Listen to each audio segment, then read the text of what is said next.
Welcome back to the Man That Can Project podcast, episode 490. We're getting close to that 500 mark, which is pretty exciting. And we're in another new studio today. We've moved house, and where we're currently staying, there's like 20 people there. So it's not really a podcasting space at the moment, but we've made do it function well. So thank you, function well. And today's guest, I'm so stoked to have you, man. I was following you. Well, I first heard about you through a mutual friend, Ollie Olds, and I was on his podcast. He's been on the Man That Can podcast, and I was watching your story, or listening to your story, sorry, and then I watched it on LSKD's website. You did the 1% better, yep, which was unreal, and a few things stood out to me, and I was like, I've got to just have a conversation with you around how you adapted so quickly and what your journey has been like to continue to perform at such a high level for such a long time, even through adversity. And now I finally get to pick your brain. So Rogan, thanks so much for joining me. No, thanks for having me, mate.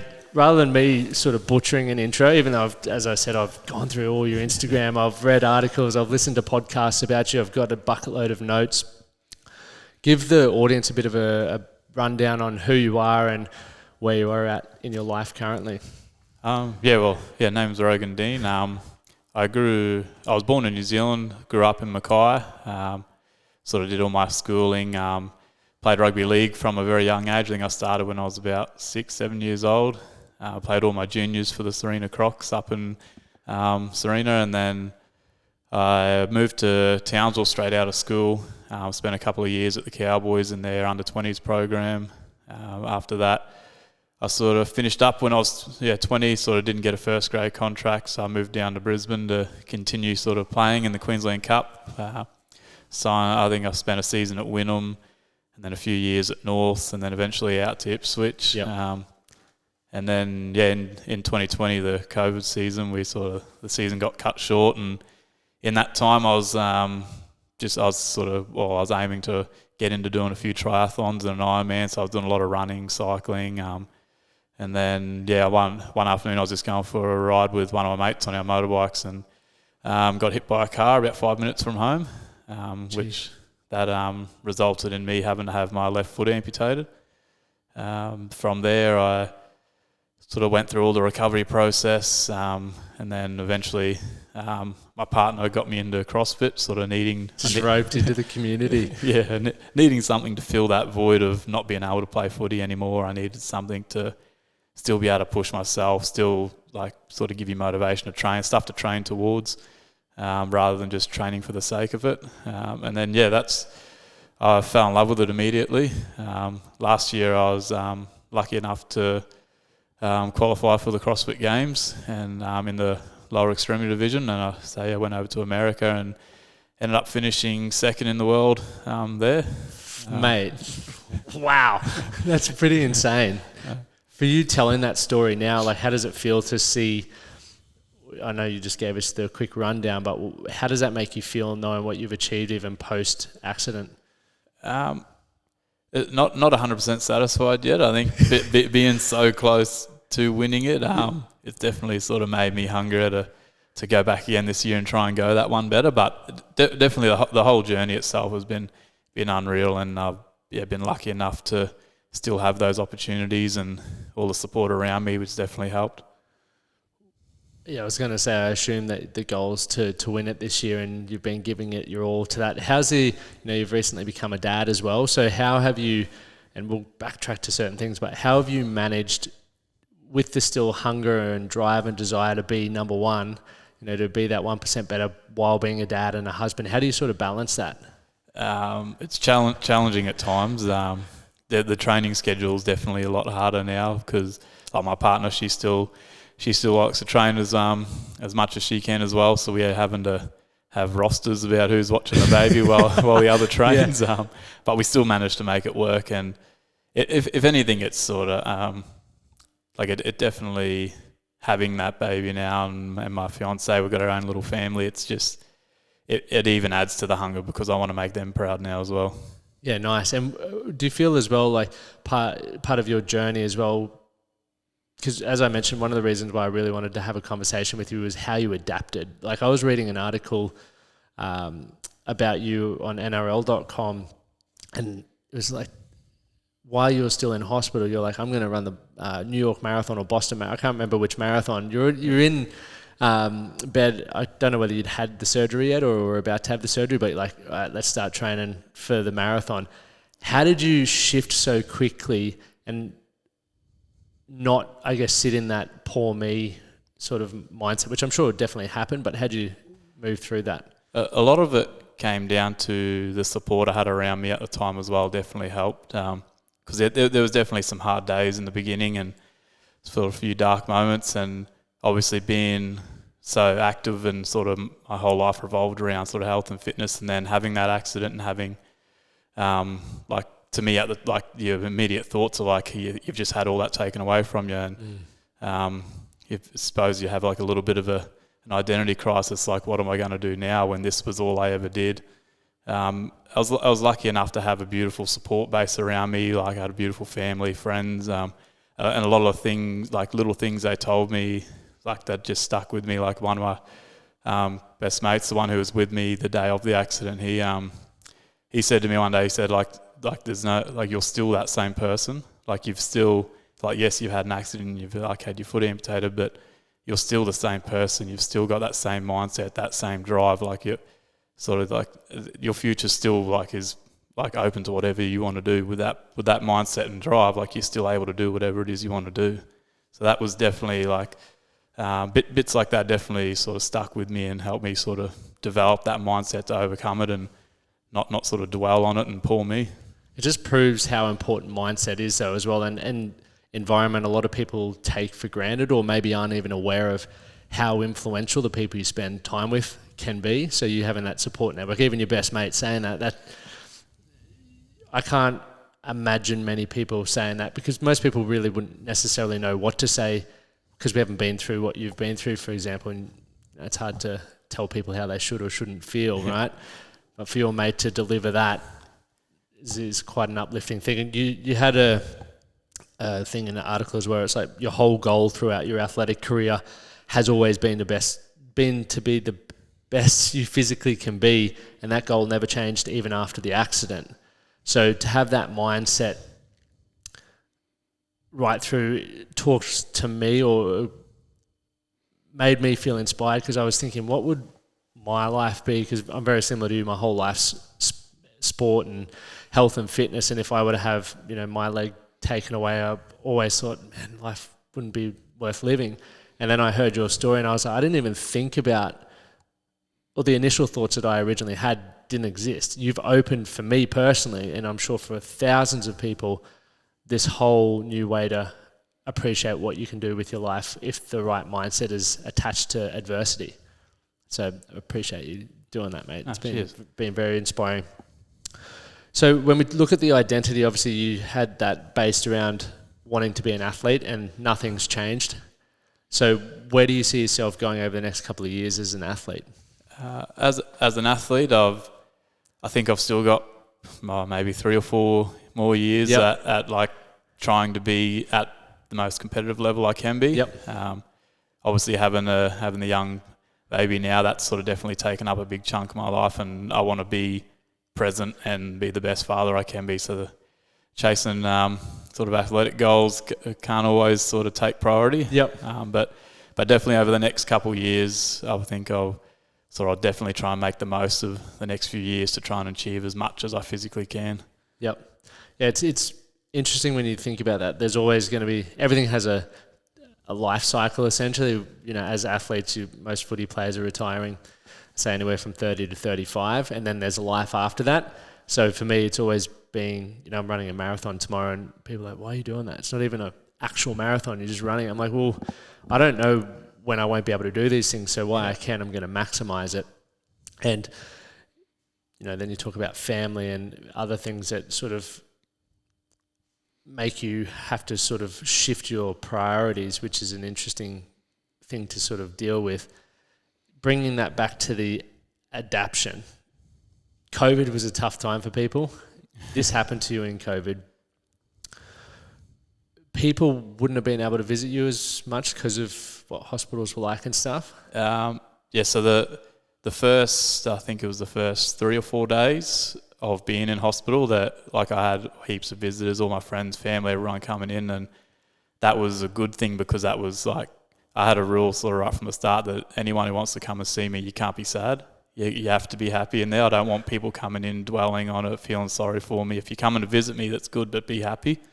And that definitely helped, having all of the people around in the early days. And then I think it was on the 4th day we went into, the hospital went into lockdown because there was more COVID sort of cases. And so then for the next couple of days I was stuck up there by myself, and that's when you really started dwelling on it and sort of not like I was struggling to sleep at night, and just the days were just real long up there by yourself. And then that's when I decided the best thing for me and my recovery was I needed to get out of hospital. I needed to be around people because for me, like, there's nothing you can do for the physical healing of it. You just got to wait and bide your time. But for the mental side of it, the best thing for me to do at the time was just to try and sort of get back to things that made me happy, and that was training and being around my friends and family. So I think from there, I asked the doctor the next day. I said, like, what have I got to do to get out of here? I want to get out of hospital. And at the time, I still had I had all these machines hooked up to me. I had there was like IVs for pain relief. I had like a vacuum seal on the bottom of my wound. I had catheter in, like all these, like another drip for antibiotics, all these things. He's like, well, for starters, you can't go anywhere with all this on you. And I said, well, can we get it all off? And he's like, oh, we'll have to do that over the course of a couple of days. We'll just have to take one out at a time. And so I think that took 2 days to finally get it all out. And I said, like, I think the last thing to come out was the catheter. And he said, if you don't pee within a couple of hours, you can't go anywhere. So I started sculling water. within half an hour, I was peeing, and I said, I'm good to go. Like, I'm getting out of here. Mate, you're a bloody persistent, determined bugger, aren't you? What was it like, though? I guess all of those things were there for a reason. The pain. What was the pain like? And obviously fast tracking that to get back home. How'd you sort of tolerate that? But I was in, like, the pain of it was it's sort of the weird type of pain. It's like a real, it's nerve pain and a lot of phantom pain in like the limb that's no longer there. Yep. And I wasn't getting any relief from it, even with all the pain relief hooked up to me. So I was like, whether I'm in here with all these like drips and stuff on me, or whether I'm out of there with none of it, it's still the same. So that took quite a few months to sort of just ease on its own. There was no real pain relief, and the medication that was like taking the edge off it. It was more of just to let it run its course, and eventually it started to ease. Jesus Christ. That's wild. Yeah, what's that phantom? Because I was reading about the phantom pain. Can you describe what that feels like? It's definitely, it's weird until you like go through it and fully understand it. But in the early days, like, it felt the way the doctors and that described it to me is your brain, like your nervous system's like one big sort of electrical circuit where it's your brain sending circuits down to every limb of your body, and it's all like computing all the information back. So that's how you know where your hand is without looking at it and stuff like that. Yep. And then when I had the accident, because the accident severed my left foot, so to explain it, they reckon like that sort of severed the electrical connections back to the brain. So the brain's sending sort of information to it, and then because the nerves have all been cut and severed, it's not getting anything back, so it's telling the brain it's in pain. And then the brain will remember the very last time it got anything back from it, and the very last time it got anything back, it was being crushed and sort of severed. So that was what continuously kept sending back to my brain. And so for the next few months, my foot just, like, I could still feel it all as if it was still there, and to me I could still wiggle the toes and all that, but it's no longer there. And it was just like a constant burning and like sort of pressure there. So it just feels like it's constantly burning and sort of being crushed. And that was only like, that would stick around for the first few months. And eventually you just got used to it. Like, do you still feel it now? Or? I can still feel the foot and everything, like it's still there. Like, if I don't look at it, to me, I'm moving my foot now, I'm wiggling my toes, but there's nothing there. That's incredible. I can still feel it all. The pain's definitely gone now. Like, it's like every now and then you get a few like sort of phantom pains where it feels like someone someone stabs you in the foot, and you'll get like a bit of a jump, and then it's gone. Like, it lasts a second and it's gone. Like, and you might get one of those every couple of weeks or something. But like, there's pretty much no pain there now. And what is that? I guess the experience that you've had, and even like how incredible the human body is, what has that taught you about the potential limitations that we put on ourselves as human beings? Well, a lot of people say like the body's capable of a lot more than the mind lets you believe. Yep. Like your mind's there to pretty much protect the body. So whenever you're putting your body in through pain and through sort of challenges, the brain's there to try and tell you to stop and protect it. But the body's capable of a lot more than most people believe. Yep. And what were some of those things for you personally that you now believe about yourself that maybe you before the accident didn't?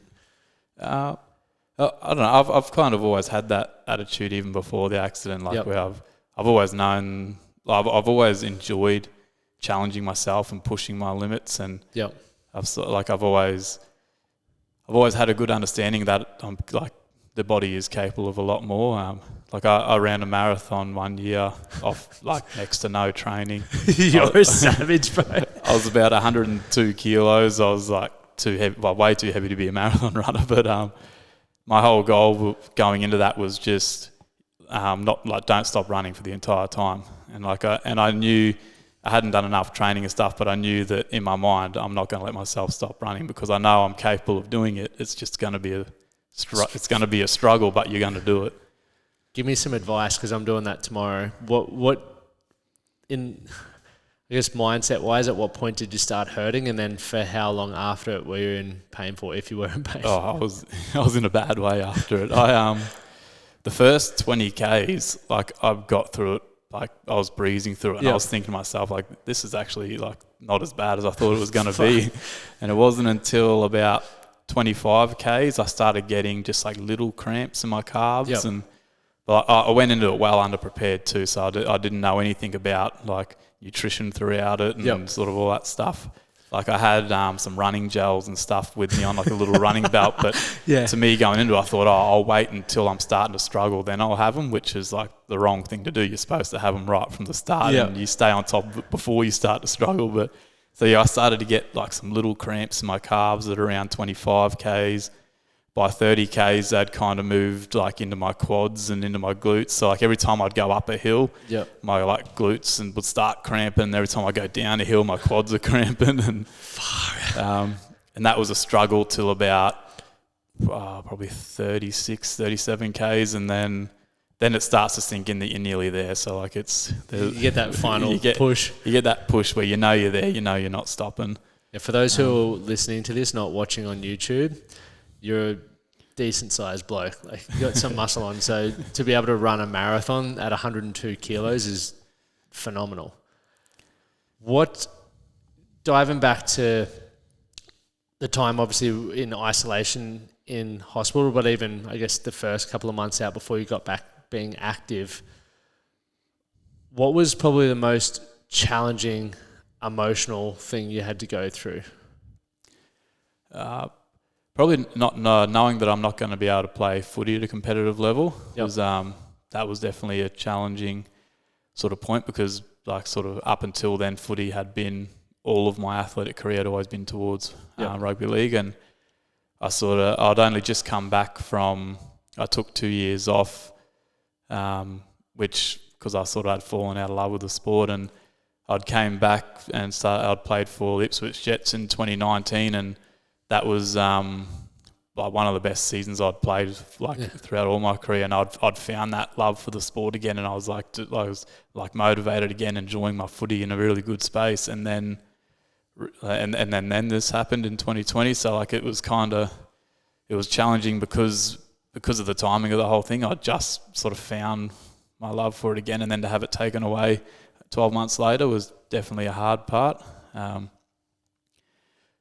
then throughout all the early days of it, there was always hard parts just around, like I said before, a bit of an identity crisis. I've always been known as Rogan the footy player, and my whole life's always been revolved around health and fitness, and I've always prided myself on always being the fastest, strongest, fittest. I've always loved pushing myself. So in the early days, that was the hardest part, was coming to trying to accept the terms that I now have this, at the time I thought I'm now going to have this limitation, everything's going to be a lot harder, and learning to accept that was probably the hardest parts, but it wasn't until later on, once I started getting back into my training and realising that I'm still able to compete at a competitive level. And yes, it does come with some limitations, but nowhere near as many as I thought it was going to be. Yep. What have been some of the major limitations that you've experienced?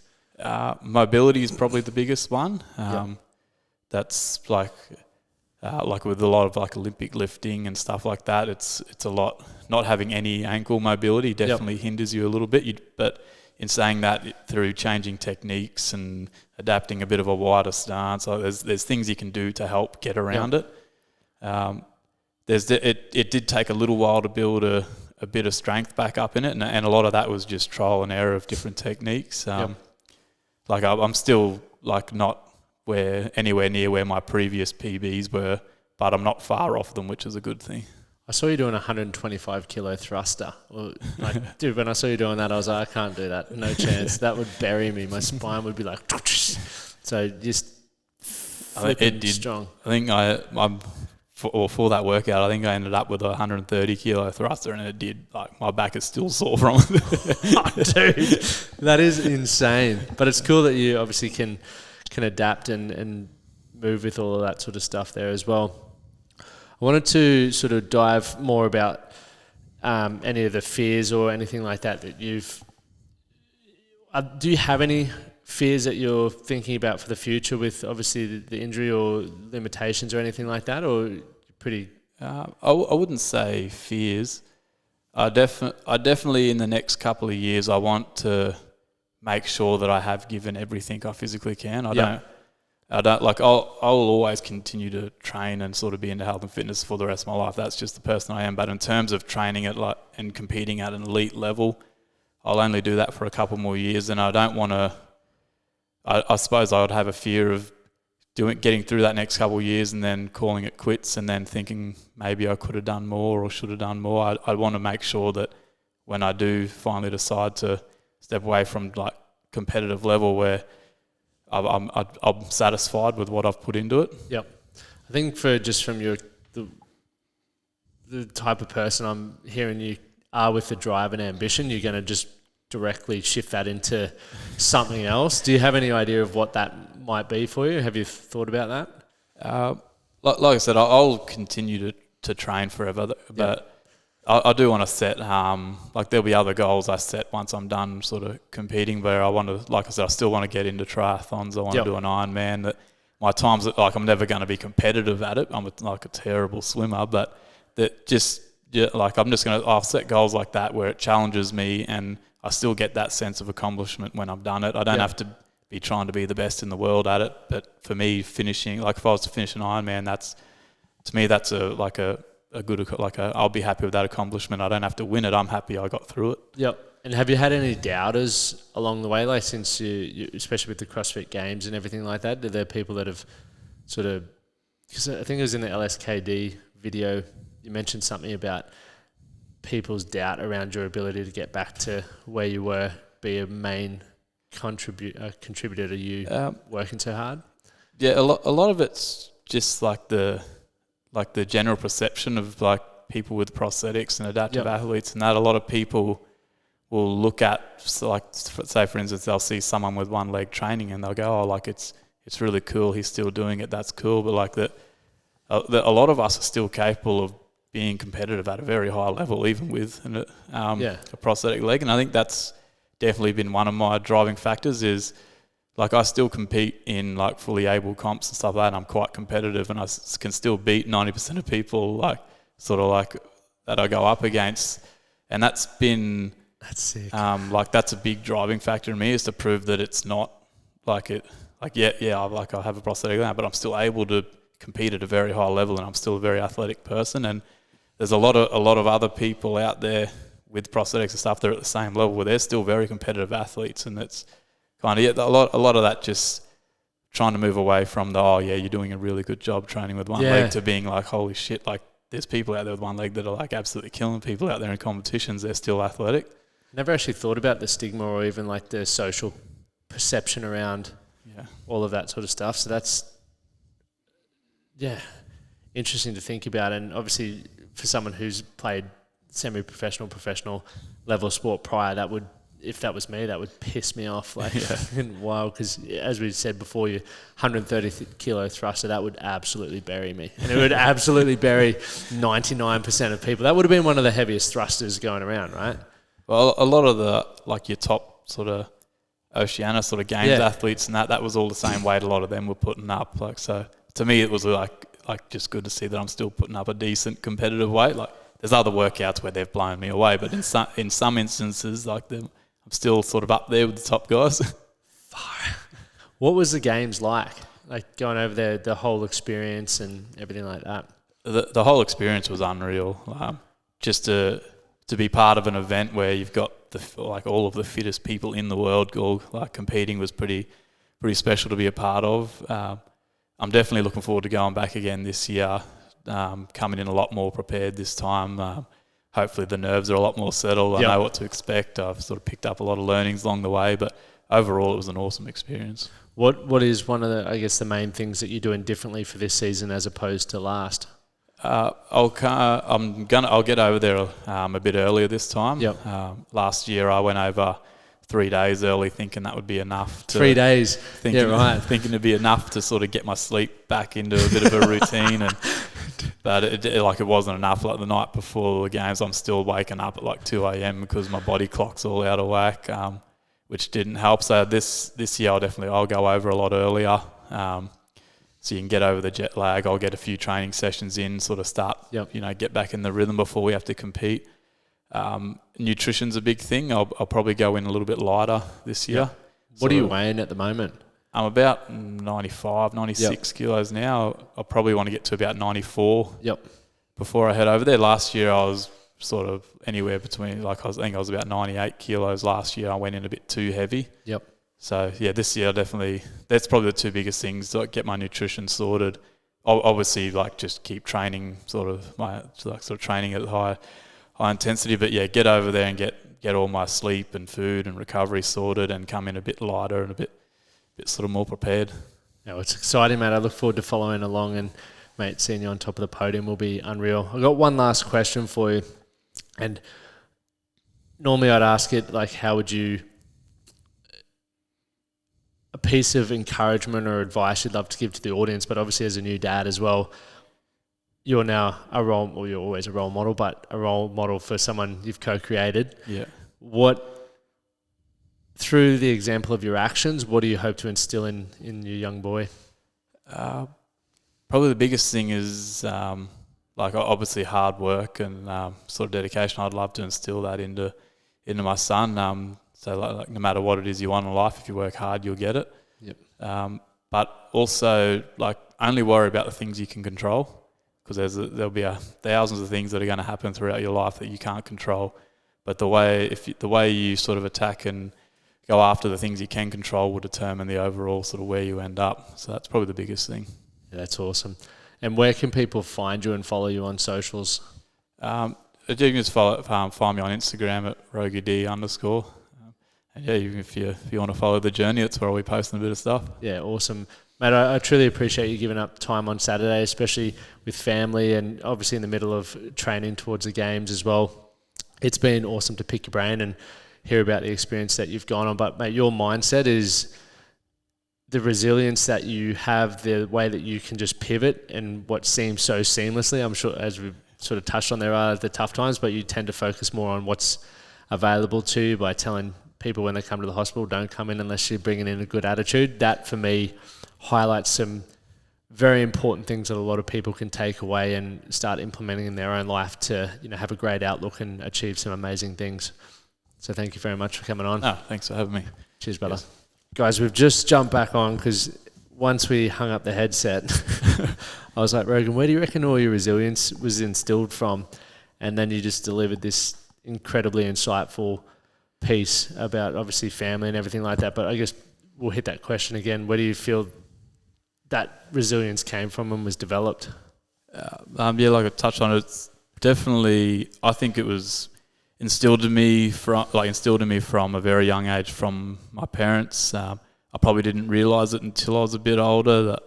But even just going back to we're growing up in New Zealand and the area itself wasn't the best environment to be raising kids in. There was a lot sort of better opportunities for us as a family and for us children, for mum and dad to move us to Australia. And they right from them, sort of with not much money and nothing, not really much to our names, they packed up the whole family, moved to Australia with no house or anything lined up.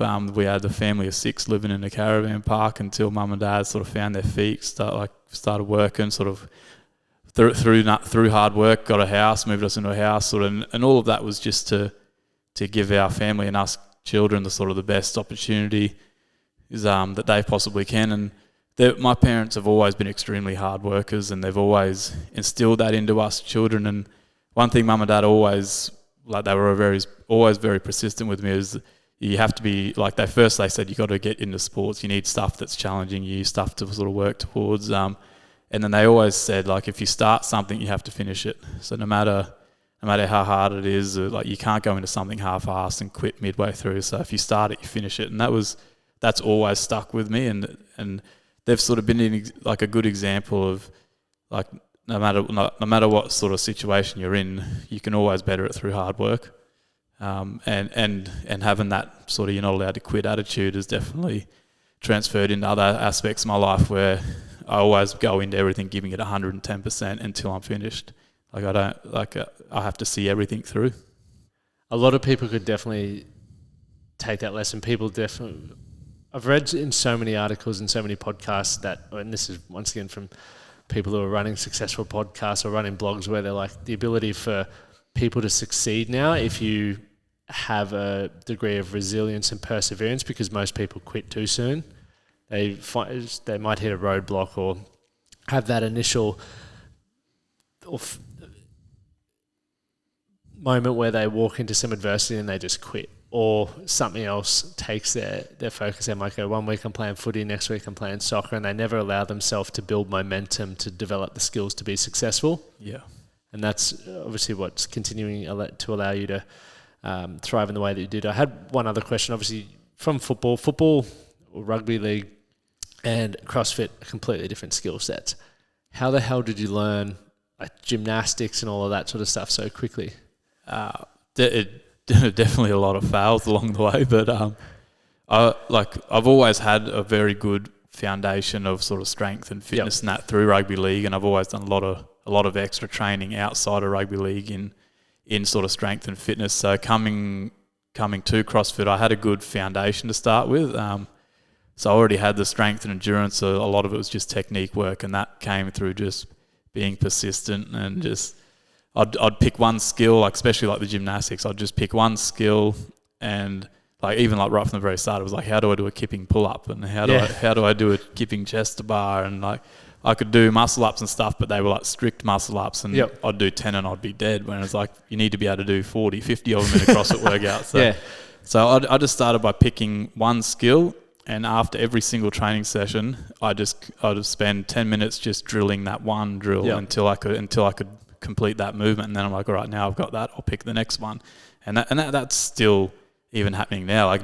I'm able to do every sort of every movement now, and now I'm back at the start and picking one skill again and going, how can I be more efficient in that movement? So yes, I can do it, but how can I make it more efficient, and how can I so I just keep trying to better every little movement along the way. Yeah, so the job's never done. You're legitimately that LSKD video, you're always looking for those 1%ers. Well, that's the best thing about CrossFit, is there's so many different disciplines in the one sport where you've constantly got stuff you're working on. Yeah. And then they'll throw a new movement in that no one's seen, and then you got to try and learn that. No, it's just continuously, like I said, there's always room for improvement in the sport, which is probably the best thing about it. Yep. All these questions are now popping into my head. So when you had the injury, former NRL player, I can't remember his name, from New Zealand International, won a premiership with Melbourne. Also, Tatawira Nico. Yeah. What was it like having him reach out to you to sort of be able to share the journey he's been on, having a similar accident or similar? It definitely helped. It was awesome to hear from someone like him who's sort of had been at an elite level and then been through a similar accident, and just to hear that they're still getting on with life, and and there was a few other people I'd sort of touch base with that had been through similar accidents and had prosthetic legs and stuff. And speaking to people like that early on definitely helped, because there was like, in the early days, there was like so many questions running through my head that I wanted to ask. And like you can ask the doctors and surgeons and like they can sort of give you their answers, but without like talking to someone who's actually physically been through it, that's sort of where I feel I got the best sort of information and best answers from. What were some of the pressing questions that you had around that obviously, for example, I wouldn't even think about at the moment? Probably in the very early days of when I like first started getting a prosthetic leg fitted, it was like it's a while for your leg to kind of condition to it and sort of like get used to like bearing that weight through it, and then going through the process of getting different legs made and different quality ones. But in the early days, like I'd put a leg on and then I'd try and do as much as I can. So I'd be out, I'd like quickly go to the gym, and then I'm out running around trying to do stuff, and then within a couple of hours, like my leg would be killing me, and like and it was disheartening at times, because like and then I'm asking like other guys, like, is this how it is forever? Like, is this always just going to be a pain in the ass where it is sore? Like after a couple of hours, I've got to take it off because it is like killing me. And that was probably the biggest questions I had, and that just sort of that got better over time. Where like now, like there's days I'll forget I've even got it, and like I'll put it on in the morning when I get out of bed, and then I'll go to work all day, I'll train all day, and like I take it off to clean it and that. But like in terms of actually taking it off, I don't take it off until I'm hopping into bed the next night. Like I can wear it all day with no issues at all. That's wild. But in the early days, it was definitely like I said, those pressing questions where I'm asking people, does it get better? Like surely it's got to be better than this. Yeah, that's obviously something a doctor can't for certain say. Have you run the marathon? Have you run a marathon since? Not yet, but that's, like I said, when I'm done with competitive CrossFit, that's definitely going to be my next goal, because it sort of at the moment running that sort of amount of kilometres doesn't really fit into my training. It's a different sort of discipline that I'd have to work on, but that's definitely on my goals to go back and run a marathon again. Yeah, epic. All right, we're done for good this time. I promise, guys. Thanks for jumping back on and having that second segment. Appreciate it, mate. Cheers. Thank you.